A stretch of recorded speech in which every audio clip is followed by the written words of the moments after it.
In this video, I'm going to show you how to tag someone on Instagram Reels. That is quite simple and easy to do, so let's begin.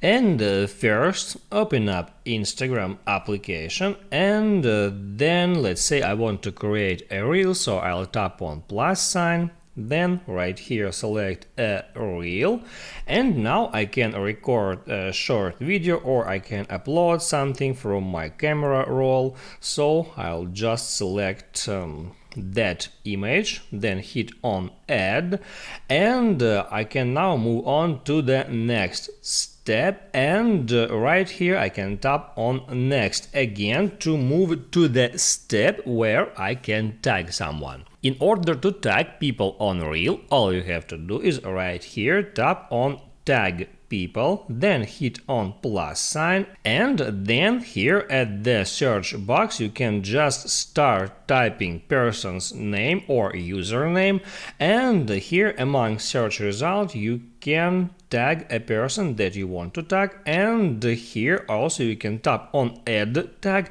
to add another person here, and in that way you can add as much persons as you want. And then once you are done with that, all you have to do is just hit on done and continue editing that reel, and once you are ready just hit on share to share it with your followers. Write down in the comments below if it helped you out, and don't forget to subscribe.